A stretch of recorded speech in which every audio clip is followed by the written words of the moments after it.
Hello to all, आप सभी का बहुत बहुत स्वागत है आज की इस सेशन में। सबसे पहले ढेर सारी बधाइयां आप सभी को। वो इसलिए जो सरकारी नौकरी वाले हैं, खासकर केंद्रीय सरकार के, कहीं ना कहीं उनके लिए बहुत बड़ा बेनिफिट आने वाला है, क्योंकि 8वें वेतन आयोग को उसकी पूरी शर्तों के साथ कैबिनेट ने मंजूरी दे दी है। इसका मतलब ये हो गया कहीं ना कहीं सैलरी ठीक ठाक हाइक होगी, एक अच्छी बढ़ोतरी देखने को मिलेगा। और ये बात ध्यान रखना, 1 जनवरी 2026 यानी कि जस्ट एक महीने बाद ही ये लागू भी हो जाएगा। लेकिन पूरा कैलकुलेशन समझते हैं कि ये पैसा कब मिलेगा, कैसे कैसे मिलेगा, ये सब चीजें आज हम लोग जानने वाले हैं। बहुत इंपॉर्टेंट सेशन है, बिल्कुल मिस मत कीजिएगा। चलिए आइए देखते हैं। एग्जैक्टली अगर हम बात करें तो जो कैबिनेट होता है ना, वो क्या करता है कि पहले ये देखता है कि आयोग कौन कौन सी शर्तें रख रहा है, यानी कि कौन कौन से टर्म्स हैं। उन सभी टर्म्स पे जो कैबिनेट होता है वो डिस्कस करता है। डिस्कस करने के बाद कहीं ना कहीं मंजूरी मिल जाती है। तो मंजूरी मिल गई है, लेकिन टर्म ऑफ रेफरेंस के रूप में। ये क्या होता है टर्म ऑफ रेफरेंस? इसका मतलब ये है ना, जैसे मान लो आज आयोग गठित किया गया, तो आज से उसको मैक्सिमम कितना समय मिलेगा कि वो अपनी रिपोर्ट दे दे। तो ध्यान रखिएगा, जो मैक्सिमम समय मिलता है वो लगभग 18 महीने मिलता है, यानी कि 18 महीने के भीतर जो 8वां वेतन आयोग है उसको रिपोर्ट देनी है। इसका मतलब ये हो गया, मान लीजिए आज कितनी तारीख है, आप सबको पता है नवंबर है ना, 29 नवंबर। तो इसका मतलब है यहां से अगर हम 18 महीने जोड़ेंगे, क्योंकि अभी 2025 चल रहा है, तो अगर ये अपनी रिपोर्ट मान लेते हैं कि सबसे एंड 18 महीने में ही देते हैं अपनी रिपोर्ट, तो इसका मतलब हो गया कि लगभग 2026 पूरा बीत जाएगा। 27 के जून के आसपास कहीं ना कहीं हमें देखने को मिलेगा, या मई के आसपास, है ना, कि इनकी रिपोर्ट आएगी। लेकिन पहले भी आ सकती है, ये बात ध्यान रखना, यानी कि 18 महीने के भीतर रिपोर्ट देनी है। लेकिन अच्छी बात यह है कि रिपोर्ट भले बाद में आए कि कितना बढ़ना है क्या नहीं बढ़ना है, लेकिन वो सैलरी जो बढ़ेगी वो 1 जनवरी 2026 से बढ़ जाएगी। और अच्छी बात यह है कि अभी नई नई एक अध्यक्ष बनाई गई है 8वें वेतन आयोग का, जिनका नाम है रंजना प्रकाश देसाई, जो कि सुप्रीम कोर्ट की एक पूर्व न्यायाधीश भी रही हैं। ठीक है, तो एक बेहतर व्यक्ति को चुना गया है, गवर्नमेंट ने हर चीज डिसाइड कर लिया है। बस जरूरत है रिपोर्ट के आने की, और रिपोर्ट जब आएगा तो पैसा जो है ध्यान रखिएगा, वो कब से कैलकुलेट शुरू हो जाएगा, 1 जनवरी 2026 से सैलरी बढ़ जाएगी। लेकिन अभी कुछ पता नहीं है कितना बढ़ेगी। तो वो जब बढ़ेगी तो वो आपको मिलेगा, ध्यान रखना, रिपोर्ट आने के बाद। वो सब पैसा एरियर के रूप में बटुरता जाएगा, थोड़ा थोड़ा करके, या गवर्नमेंट एक मुश्त में भी पैसा आपको दे सकती है। समझ गए? यानी कि थोड़ा थोड़ा मिलेगा या एक मुश्त में, यानी कि 18 महीने बाद रिपोर्ट आएगा भले, लेकिन पैसा 1 जनवरी 2026 से मिलेगा। आइए जान लेते हैं कि कितनी एक्सपेक्टेड सैलरी हो सकती है। लेकिन उससे पहले यह समझना जरूरी है कि 7वें वेतन आयोग जब लागू किया गया 2014 में, तब बेसिक पे उस कितनी थी, 7,000, उसको बढ़ा के सीधा 18,000 कर दिया गया था 7th पे कमीशन के तहत। अब 8वां वेतन आयोग आएगा अगर इसी आधार पर, तब क्या होगा आइए देखते हैं।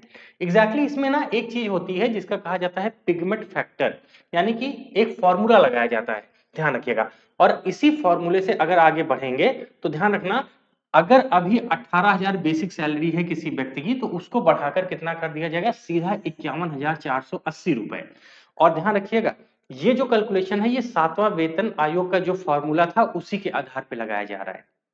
ठीक है, यानी कि अगर उसी को आगे लेके बढ़ा जाता है तब, लेकिन रिपोर्ट आएगी तब एग्जैक्टली पता चलेगा क्या हुआ है। लेकिन अभी तो ये मान लीजिए, इसका मतलब ये हुआ कि 8वां वेतन आयोग जो सैलरी बढ़ाएगा वो पिगमेंट फैक्टर और डियर डीए यानी कि डियरनेस अलाउंस, यानी कि महंगाई भत्ते के आधार पर वो डिसाइड करते हैं कि कितना फैक्टर होना चाहिए, कितना गुना सैलरी बढ़ना चाहिए, ये सब चीजें वो डिसाइड करते हैं। ये बात ध्यान रखिएगा।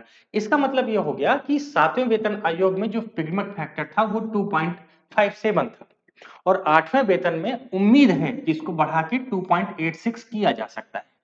अगर ये किया जा सकता है तो मान लेते हैं कि एक बेसिक व्यक्ति है जिसकी सैलरी मान लेते हैं 25,000 रुपए थी 7वें वेतन आयोग के तहत, उसके पहले, तब जब 7वां वेतन आयोग लगा था तो उसकी कुल सैलरी कितनी बन गई, यानी कि 46,250 रुपए, जिसमें डीए मिल गया, एचआरए मिल गया, जुड़ के इतना आ गया, है कि नहीं।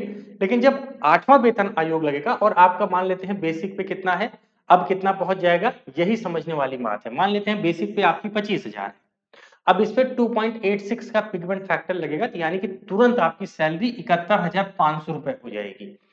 ठीक है। अब यहाँ पे डीए 0 हो जाएगा, क्यों?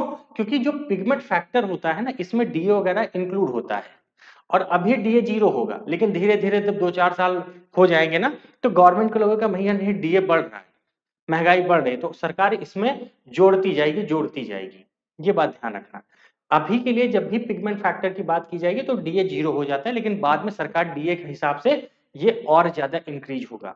अगर एचआरए की बात कर लें मेट्रो सिटी में, जो कि लगभग अभी 27% चल रहा है, तो 19,305। इसका मतलब है अगर आपकी अभी बेसिक पे 25,000 है, तो कुल सैलरी अगर आप मेट्रो सिटी में रहते हैं तो कहीं ना कहीं 90,805 रुपए होने वाली है। इसका मतलब है कि अगर आपकी सैलरी अभी 50 या 60,000 रुपए है, तो कहीं ना कहीं आप 1.5 लाख रुपए के आसपास जाके आपकी अपनी सैलरी बनने वाली है। तो ये सैलरी का बहुत बड़ा हाइक है, यानी कि कहीं ना कहीं आपको अब लाखों रुपए में सैलरी मिलेगी। इसीलिए अगर आप सरकारी नौकरी की तैयारी कर रहे हैं तो जान लगा दीजिए, क्योंकि अब सैलरी कहीं से कम नहीं होने वाली है। ये मान के चलिए ठीक ठाक और जबरदस्त सैलरी मिलेगी, आपका रुतबा भी बढ़ेगा, हर एक चीज तरीके से आप आगे रहेंगे। तो कहीं ना कहीं आप देख रहे हैं ना किस हिसाब से, ये ध्यान रखिएगा अभी हम सिर्फ 7वें वेतन आयोग के आधार पर डिसाइड कर रहे हैं। आगे क्या होगा ये तो हमें कुछ महीनों बाद ही पता चलेगा, जब 8वां वेतन आयोग अपनी रिपोर्ट सौंपेगा। लेकिन ध्यान रखिएगा ये पैसा जो सैलरी बढ़ के मिलने वाला है वो 1 जनवरी 2026 से ही मिलने वाला है। तो फायदा यही है कि सैलरी अभी से क्या हो जाएगी, बढ़ तो जाएगी, लेकिन मिलेगी कब? जब 8वां वेतन आयोग रिपोर्ट देगा कि कितनी सैलरी बढ़ाना चाहिए, उसी आधार पे वो पैसा आपका एरियर बनेगा, फिर वो धीरे धीरे करके गवर्नमेंट आपको दे देगी। मुझे लगता है आपको बात पूरी समझ में आ गई होगी। तो कहीं ना कहीं 8वां वेतन आयोग आपके लिए बहुत बेहतर अपॉर्चुनिटी लेकर आया है। अगर वीडियो पसंद आया है तो लाइक जरूर कर लीजिए और चैनल सब्सक्राइब कर लीजिए। फिर मिलेंगे अगले वीडियो में, तब तक के लिए थैंक यू सो मच। जय हिंद।